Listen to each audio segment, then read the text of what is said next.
यूं तो बिहार चुनाव के नतीजों पर सबकी नजरें टिकी हैं। उत्तर प्रदेश के तमाम नेताओं की नजरें टिकी हैं कि बिहार में हो क्या रहा है। लेकिन एक नेता ऐसा है जिसकी नजरें ऐसी टिकी हैं मानो बिहार में अगर बहुत कुछ बदल जाए, यानी कि तेजस्वी की अगर सरकार बन जाए तो क्या वो नेता भी पलट जाएगा। जी हां, बात हम ओम प्रकाश राजभर की कर रहे हैं और उनके बयानों से क्या ये बातें निकल रही हैं कि बिहार के चुनाव के नतीजे ओम प्रकाश राजभर को भी पलटने पर मजबूर कर सकते हैं। आज हम ये समझेंगे। इसके अलावा बिहार के किस जिले में बीएसपी की सबसे ज्यादा चर्चा है, क्यों बीएसपी एक जिले में सभी सीटों पर चुनाव में ही नहीं है बल्कि बहुत मजबूती और दमदारी से लड़ रही है। कौन है वो सीटें और कौन है ये जिला, और बीएसपी कैसे अपने पुराने ग्राउंड को दोबारा से रिक्लेम कर रही है, हम ये भी बताएंगे। ये खबरें आज का यूपी में। नमस्कार, मैं हूं कुमार अभिषेक, आप देख रहे हैं यूपी तक। हम हाजिर अपना न्यूज शो आज का यूपी लेकर। जी हां, बिहार चुनाव की बात हो और उत्तर प्रदेश के सबसे कह सकते हैं चर्चित नेताओं में शुमार ओम प्रकाश राजभर की चर्चा न हो, ये हो ही नहीं सकता। जब चुनाव शुरू हो रहा था तब वो एनडीए के पार्टनर बनने के लिए उन्होंने अपने तमाम घोड़े खोल दिए थे, लेकिन बिहार में एनडीए ने उन्हें अपने यहां तवज्जो नहीं दी, वो एनडीए में शामिल नहीं हो पाए। चुनाव चढ़ता गया, चलता गया, ओम प्रकाश राजभर कहीं भी चर्चा में नहीं दिखे। लेकिन जब वोटिंग की बारी आई और जब वोट का वक्त चल रहा था तो उनके बयान ने हंगामा मचा दिया। उन्होंने कुछ बातें कह दी और वो बातें ऐसी थी जो कई सियासी घटनाक्रम की तरफ, आने वाले घटनाक्रम की तरफ इशारा कर रहा है। तो बड़ा सवाल यही है, जिस तरीके से तेजस्वी की तारीफ ओम प्रकाश राजभर ने की है, क्या ये यूपी चुनाव के पहले उनके बदलने के संकेत हैं? क्या वो उत्तर प्रदेश चुनाव में एक बार फिर पलटी मारेंगे? क्योंकि अब सियासी जानकार या उनको पढ़ने वाले या उनको समझने वाले इसकी चर्चा करने लगे हैं कि एन वोटिंग के पहले ओम प्रकाश राजभर के बयान निश्चित तौर पर ये तो दिखा रहे हैं कि ओम प्रकाश राजभर के मन में कुछ खास चल रहा है। तो पहले उनके बयानों को सुन लेते हैं, उसके बाद ये समझेंगे कि आखिर तेजस्वी की अगर सरकार बनती है तो ओम प्रकाश राजभर यूपी में क्या करेंगे। पहले सुनिए उनके इस बयान को, जिसमें वो तेजस्वी के लिए कहते हैं कि एक लड़के के पीछे 5-5 मुख्यमंत्री पड़े हुए हैं। पहले सुनिए उनका ये बयान। देख रहे हैं कि पूरे देश की सरकार 5-5 मुख्यमंत्री, 80 मिनिस्टर एक लड़के से लड़ रहे हैं। खिलवाड़ है, सब लोग एक लड़के से लड़ रहे हैं। तो इस बयान के क्या मायने हैं? वो नेता जो एनडीए का चेहरा है, एनडीए के घटक दलों में सबसे बड़े घटक दल का चेहरा है, आखिर उसने ऐसा बयान दिया क्यों? उन्होंने जब ये कह दिया कि एक लड़के के पीछे 5 मुख्यमंत्री पड़े हैं, मुख्यमंत्री योगी आदित्यनाथ भी उसमें शामिल हैं, जिसके कैबिनेट में वो खुद कैबिनेट मंत्री हैं, मध्य प्रदेश के मोहन यादव हैं, हेमंता बिश्व शर्मा हैं, दिल्ली की सीएम रेखा गुप्ता हैं और खुद नीतीश कुमार हैं। तो उनके इस बयान का क्या मायने निकाले जाए? ये निकाला जाए कि अब वो धीरे धीरे सॉफ्ट हो रहे हैं, वो धीरे धीरे अपने स्टैंड को बदल रहे हैं। मामला या मायना तो यही निकलता है। खैर, उनका दूसरे बयान की भी खूब चर्चा हुई, उसे भी सुन लीजिए। जब उन्होंने ये कहा था कि जब जब बम्पर मतदान होता है और जब भी बहुत ज्यादा मतदान हुआ है तब तक लालू यादव और आरजेडी की सरकार लौटी है, और इस बार भी बम्पर मतदान हुआ और मतदान तो ऐसा कि तमाम रिकॉर्ड टूट गए हैं। ये बयान भी सुनिए। कई चुनाव हमने देखा है जब 60% से ज्यादा वोट पड़े हैं तब राजद की सरकार बनी है। अब पिछले कई चुनावों का देखेंगे आंकड़ा तो खुद वो बता रहा है।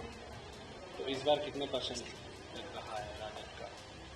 अब उनका हम नहीं बता सकते। जो सराउंडिंग का जो रिजल्ट है वो 64% के ऊपर चला गया है वोट। नहीं, पूरे चुनाव का, पूरे चुनाव का जो वोटिंग हुई है उसका परसेंटेज वो कोई किसी से कम नहीं है। तो अगर बिहार में महागठबंधन की सरकार बन जाती है, तेजस्वी मुख्यमंत्री बन जाते हैं तो यह माना जा रहा है कि इसका एक असर उत्तर प्रदेश में तो पड़ेगा, क्योंकि अगले 1.5-2 सालों के बाद उत्तर प्रदेश में चुनाव है और उत्तर प्रदेश में 2027 के चुनाव में बिहार के चुनावी नतीजों का असर पड़ेगा। और ओम प्रकाश राजभर को मौसम वैज्ञानिक भी कहा जाता है कि जिधर का मौसम हुआ उधर वो पलटते हैं। हालांकि 2020 में उनका अनुमान गलत हो गया, वो चले गए अखिलेश यादव के साथ, लेकिन सरकार नहीं आ पाई, तो सरकार बदलते ही तुरंत पलट भी गए। तो क्या इस बार वो पहले ही पलट जाएंगे? उनके ये 2 बयान ऐसे हैं जो ये दिखाते हैं कि उनका सॉफ्ट कॉर्नर कहीं ना कहीं महागठबंधन, या यूं कह लें कि अब उसके साथ है और उनका मन उस तरीके से एनडीए के साथ नहीं दिख रहा जो वो पहले दिख रहा था। तो क्या वो पलटेंगे, ये सवाल है। हालांकि इस वक्त वो कैबिनेट मंत्री हैं, इन बातों को तुरंत झुठलाएंगे, काटेंगे, अपनी बात बताएंगे, लेकिन ओम प्रकाश राजभर जब ऐसे बयान दे रहे हैं जो महागठबंधन के लिए, जो तेजस्वी यादव के लिए सहानुभूति वाला बयान है, तो सवाल तो खड़े होते हैं। और सवाल इसलिए भी खड़े होते हैं क्योंकि उनका ट्रैक रिकॉर्ड पलटने का और बदलने का रहा है। तो हो सकता है कि एक बार फिर 27 में ओम प्रकाश राजभर की तरफ से फिर कुछ नया देखने को मिल जाए। लेकिन शर्त है, एक राइडर लगी है, और वो शर्त यही है कि क्या तेजस्वी मुख्यमंत्री होते हैं या नहीं। अगली खबर। और अब बात बिहार में करेंगे हम बीएसपी की। जी हां, बहुजन समाज पार्टी की। यूं तो बीएसपी को सभी दलों ने, नेताओं ने, यहां तक कि पॉलिटिकल जो समीक्षक हैं, जो जानकार हैं, उन्होंने भी राइट ऑफ कर रखा है कि बीएसपी जो है, बसपा, वो बहुत कुछ नहीं कर पाएगी। जो हाल उसका उत्तर प्रदेश में है वही उसका बिहार में होगा।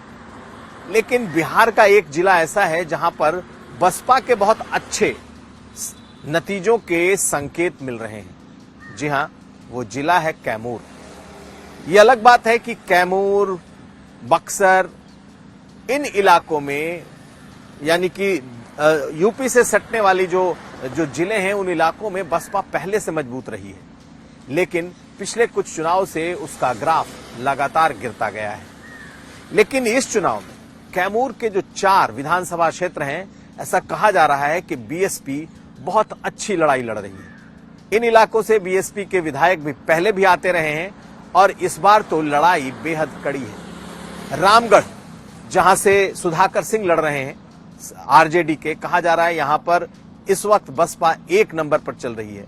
वहां से पिंटू यादव चुनाव मैदान में है।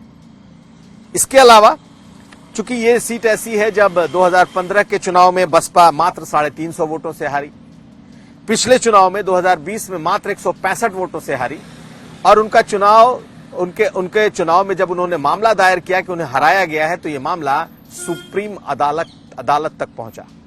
लेकिन खैर, हार गए तो हार गए। लेकिन इस बार ये कहा जा रहा है कि इस बार सुधाकर सिंह के लिए, यानी आरजेडी के इस बड़े नेता के लिए राहें आसान नहीं है, क्योंकि बसपा ने नाक में दम कर रखा है। देखना है इसका नतीजा क्या होता है। लेकिन लोग फिलहाल ये सीट बसपा के खाते में मानकर चल रहे हैं, नतीजा कुछ भी हो सकता है। दूसरी सीट अगर आप देखें तो दूसरी सीट भभुआ की है। इस सीट पर भी बहुत अच्छी लड़ाई लड़ रही है बसपा। यहां से विकास पटेल चुनाव मैदान में है और माना जा रहा है कि इस चुनाव में, इस सीट पर भी बसपा नंबर 1, नंबर 2 की लड़ाई में है। चैनपुर एक ऐसी सीट है जहां से पिछली बार बसपा चुनाव जीती थी। जमा खान यहां से विधायक हुए थे, हालांकि बाद में चुनाव जीतने के बाद वो जेडीयू में शामिल हो गए, मंत्री हो गए। इस बार जेडीयू ने उन्हें अपना प्रत्याशी बनाया है, लेकिन बसपा यहां पर अच्छी लड़ाई लड़ रही है। यह भी कहा जा रहा है यहां भी बीएसपी अच्छी लड़ाई में है, जबकि मोहनिया, जो कि चौथी सीट है, यहां पर मामला बीएसपी की वजह से त्रिकोणीय हो गया है। तो ये वो उस जिले की ये 4 सीटें हैं जहां कह सकते हैं कि बसपा अपने पुराने दौर की ओर लौट रही है। यही नहीं, बक्सर की कुछ सीटों पर बीएसपी अच्छी लड़ाई में है। जीतेगी नहीं जीतेगी ये कहना मुश्किल है, क्योंकि ये वो इलाके हैं जहां पर अगर बहुत पोलराइजेशन हो जाता है तो फिर बसपा के लिए मुश्किल होती है। लेकिन ये चुनाव बसपा के रिवाइवल का, कम से कम बिहार में उसके अपने पुराने जो उसका वोट बैंक है उसे पाने की एक जद्दोजहद भी है और उस ओर बढ़ती भी दिखाई दे रही है।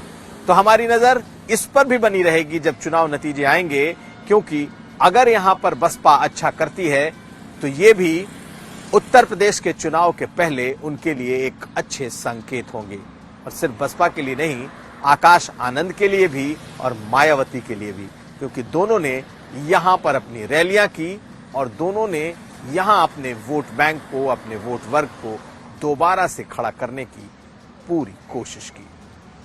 तो ये था आज का यूपी। हम कल फिर हाजिर होंगे। आप हमें दीजिए इजाजत। देखते रहिए यूपी तक।